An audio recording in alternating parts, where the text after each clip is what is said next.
Uma das situações absolutamente patológicas para qualquer animal ou humano é ser capaz de acessar repetidos picos de dopamina sem esforço, ou qualquer perseguição que seja autodirigida ou dirigida. Eu diria, por exemplo, a cocaína, uma droga que aumenta potencialmente a dopamina, ou a metanfetamina, que aumenta potencialmente a metanfetamina, mas não exige qualquer tipo de ação adaptativa, exceto adquirir a droga e gastar dinheiro, sem sacrifício, nenhum sacrifício. Então, essencialmente, o circuito que é recompensado é apenas o comportamento de busca pela droga, e nenhum outro comportamento proporcionará o tipo de liberação potente de dopamina que a cocaína ou a metanfetamina proporcionará, razão pela qual são tão perniciosas. Além disso, elas têm esse efeito reforçador poderoso. Então, não só você recebe esse impulso, mas o que é reforçado pela liberação de dopamina são os comportamentos que ocorreram imediatamente antes, especialmente antes da ingestão. E se tudo o que há é o comportamento de consumo da droga, isso é tudo o que se desenvolve. Você constrói esse monstro dentro da sua cabeça, é verdade. Então, eu entendo para onde você está indo com a pornografia, certo? Então, comecei a receber muitas perguntas. Fiquei um pouco surpreso. Pensei, bem, sou homem. Talvez seja por isso que se sintam à vontade para perguntar se você estivesse dizendo que estão perguntando sobre pornografia e estavam perguntando, você sabe, vou ser direto, estavam perguntando se a masturbação era ruim, perguntavam se a masturbação com ejaculação era especialmente ruim, e aqui está a minha posição sobre isso. Sou biólogo e neurocientista, não psicólogo. Mas o que sabemos com certeza é que se um indivíduo se envolve repetidamente nesse circuito, digamos, masturbação e pornografia com formas cada vez mais potentes de estimulação em uma tela, algumas coisas acontecem. Em primeiro lugar, o que está sendo reforçado é uma resposta dopaminérgica elevada ao assistir outras pessoas se envolverem em comportamento sexual, o que é muito diferente de estar em uma experiência sexual em primeira pessoa. Então, lá você sabe que o que está sendo reforçado não é realmente nenhum tipo de melhoria nas habilidades de comunicação, é voyeurismo.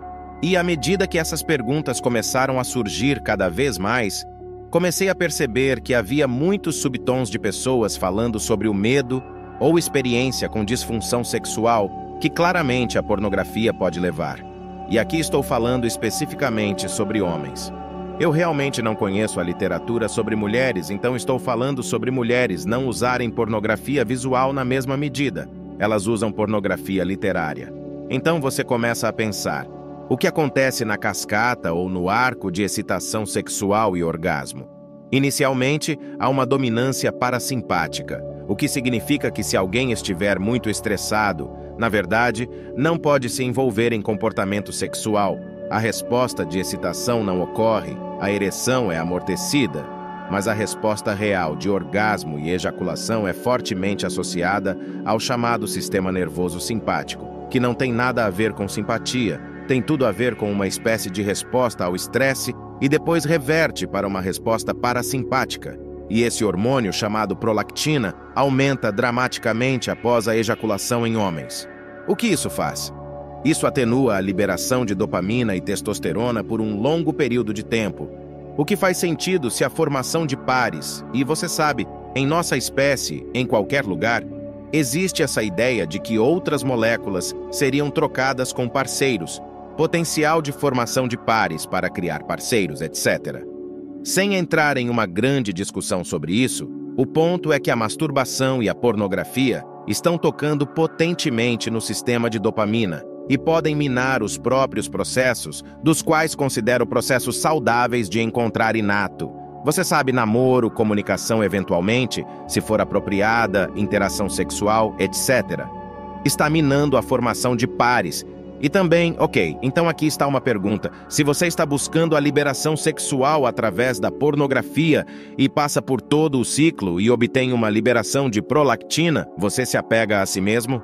Isso é muito interessante. A biologia explica isso como o que resta é uma espécie de loop aberto, uma espécie de vazio, certo? Porque se ligar a si mesmo é uma noção complicada. Há uma versão saudável, é claro, de se amar, e sim, e autorreferência. E isso é mais o seu domínio em termos de como é uma autorrelação saudável. Mas na ausência de um parceiro real, na ausência de um parceiro sexual real, há um loop aberto de neuroquímicos, incluindo oxitocina e prolactina. A dopamina, lembra? A dopamina aumenta durante a perseguição, a antecipação, atinge o pico e depois cai abaixo da linha de base após o orgasmo e a ejaculação. Então essa espécie de baixa que as pessoas temem as coloca em um estado amotivado. Podemos pensar nisso, se eu fosse expandir, seria uma espécie de equivalente neuroquímico psicológico de tornar o ambiente doméstico sujo por um tempo, não realmente colocando você nessa amplificação positiva de dopamina. Então ele depleta o sistema de dopamina e também, da mesma forma em drogas de abuso e dependência, eventualmente depleta o sistema de dopamina. Inicialmente há uma enorme onda de dopamina com drogas de abuso como metanfetamina e cocaína. Mas ao longo do tempo, as pessoas estão usando mais e mais para alcançar o que não é um grande alto. Isso acontece um pouco com o consumo de bebidas energéticas. As pessoas estão tomando mais e mais produtos químicos em suas bebidas energéticas e estão pensando em música alta e rápida. Bebidas energéticas é um empilhamento de ferramentas dopaminérgicas. Agora, isso não é tão patológico, na verdade, há algumas bebidas energéticas que ocasionalmente eu bebo e gosto delas.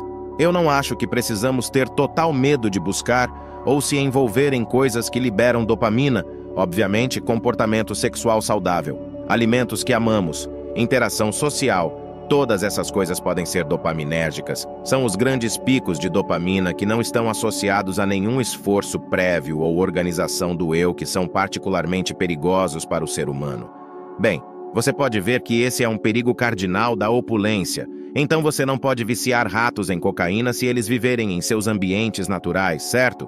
Você só pode viciar ratos em cocaína se eles forem ratos isolados em uma gaiola. Sim, eles não pressionarão a barra por cocaína no ambiente natural. E é porque eles têm fontes alternativas de dopamina, gratificação energética.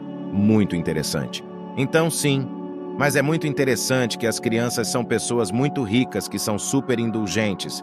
Eu vi isso muitas vezes, e é uma visão muito triste. Bem, elas não são otimamente privadas. E essa questão da privação ideal é um problema assassino para uma sociedade opulenta. Curta para mais conteúdo desse estilo e fique já com esse vídeo aqui.